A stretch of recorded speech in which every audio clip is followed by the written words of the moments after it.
Welcome back. You know what time it is. It's X-Men 97, Season 1, Episode 7, Bright Eyes. This is something that Rogue actually says a couple times. She says it within the episode, and that's why they titled the episode Bright Eyes. It's very Rogue-centric. Um, she gets to have a lot of time. And this obviously still has audio description on Disney+, Plus, so that's why I wanted to talk about it.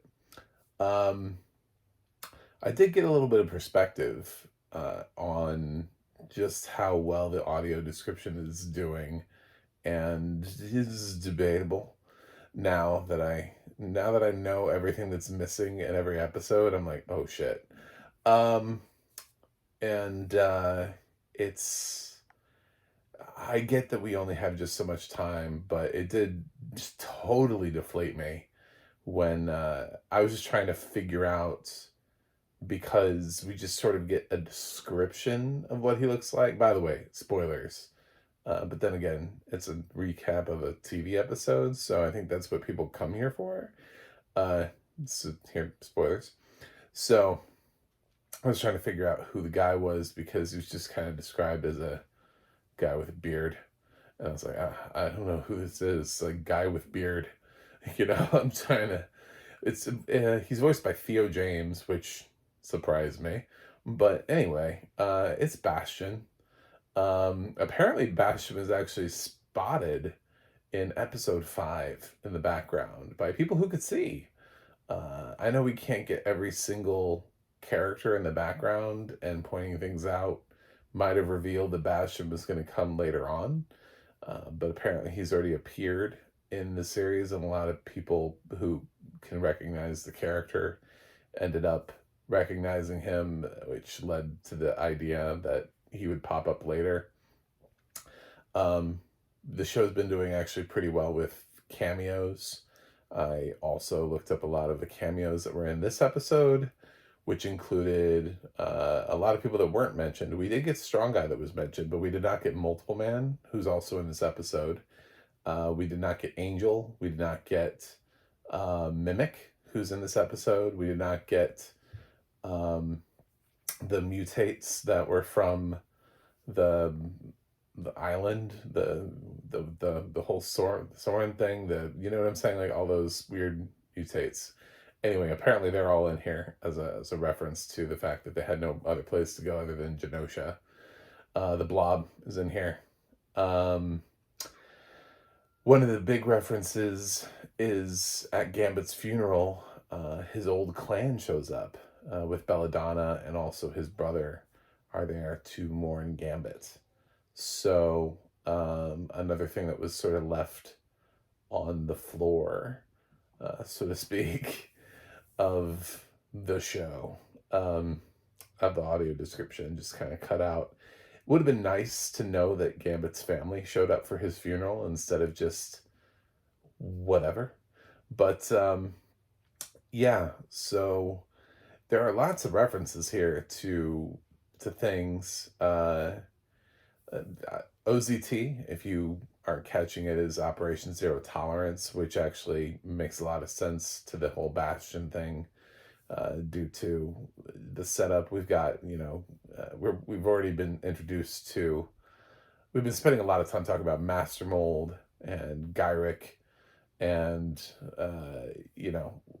the only thing we haven't directly been told is Nimrod, but in many ways you got to see sort of what Nimrod is like in a different form, after Rogue thinks she's letting somebody die, but doesn't actually let somebody die.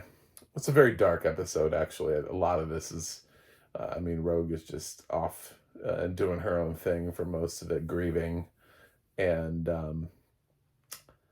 it's it surprised me as an episode, because I was like, man, we are going places with kids TV nowadays. We're just very interestingly headed in different directions.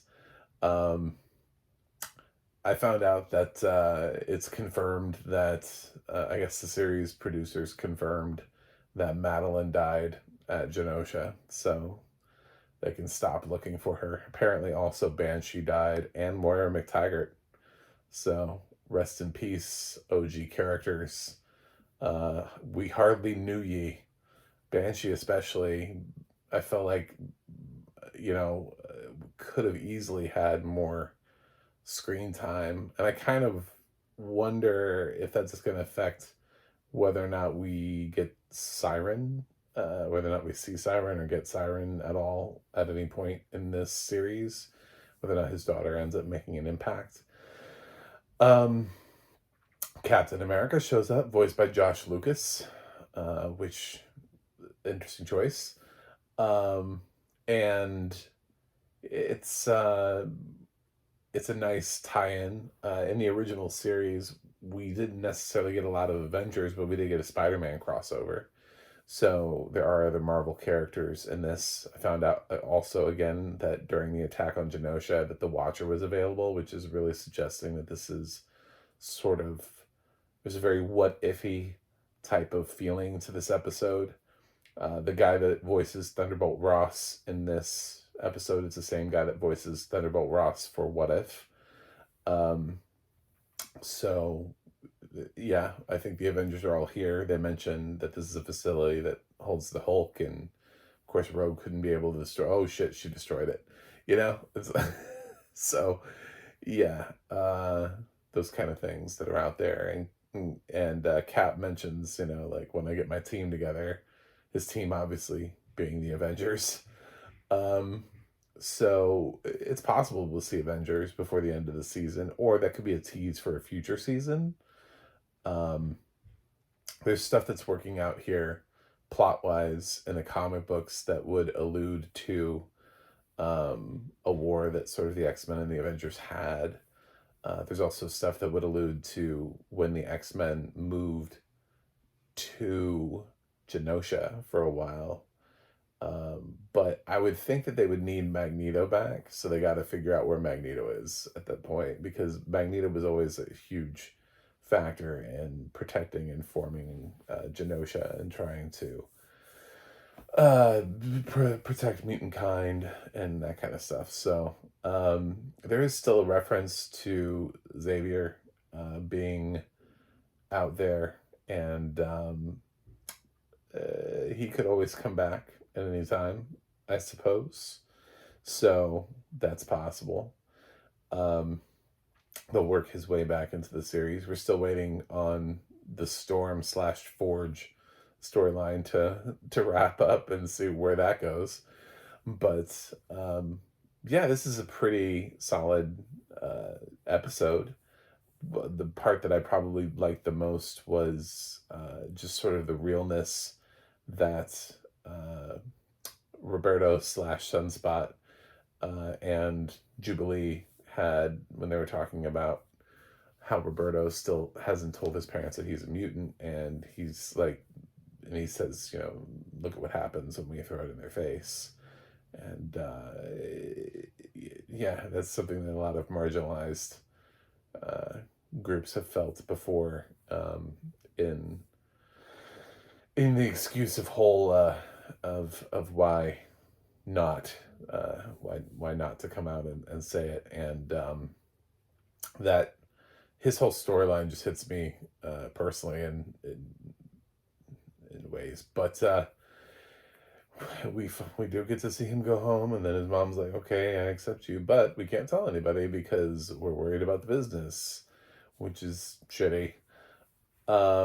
Expected, but shitty. And Jubilee's like, what? like she's just like blown by this whole like prospect, because of course her family doesn't like own a company and aren't worth millions. So it's just weird for her to be along for the ride for that.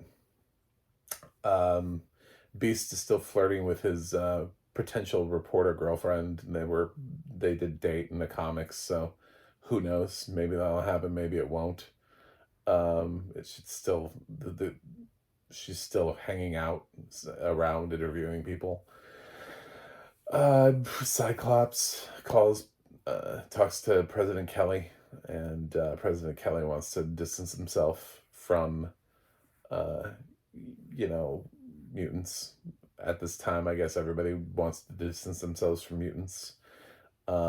We do see that Nightcrawler, there's finally some purpose for him being in this episode, because he actually does some stuff. But he, gives a big speech about Gambit. I thought it was a little weird. For Nightcrawler, who just showed up to be the one giving the eulogy. But and then I mean, there aren't that many people in the X-Men right now, so who else? Wolverine's not necessarily a man of words. Rogue obviously wasn't even there. She was off grieving in her own way, as pointed out. So um, Jean is just now getting her memories back. She's technically been gone for a while. So I don't know who else would have done it. I guess Nightcrawler just was like, well, I'll speak. Um, so yeah, it's this was an interesting episode. We saw pretty much that one Sentinel character just handily defeat a lot of X-Men, just one after another in very sort of frighteningly easy fashion. And yeah, that's the next level of mutant.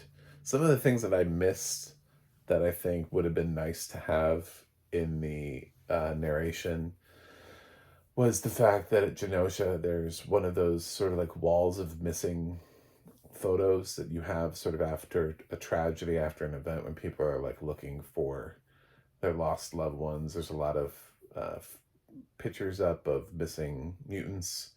I guess people were able to spot at least Callisto and Leech were up there, and they have missing photos. But it turns out Emma Frost survived, so that's cool.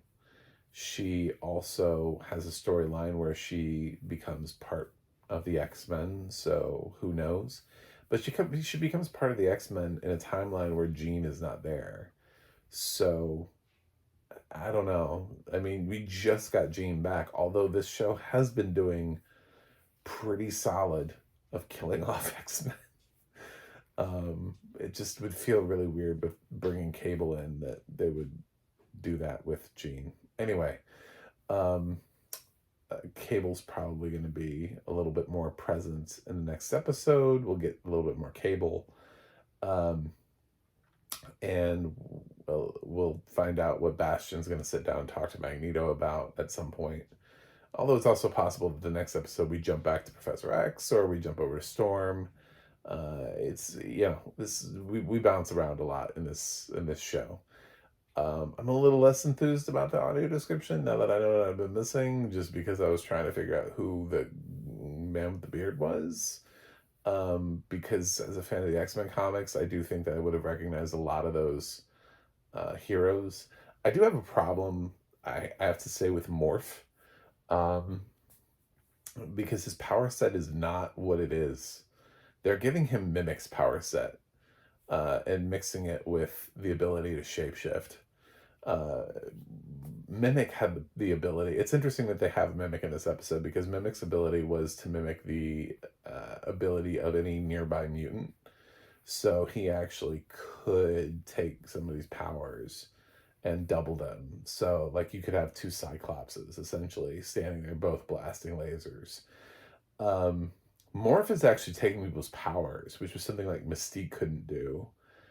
He just actually morphs into Quicksilver, and he has speed and rapid punches, which technically would make Morph the most powerful mutant, because he could transform into any mutant and have their powers, if that was true.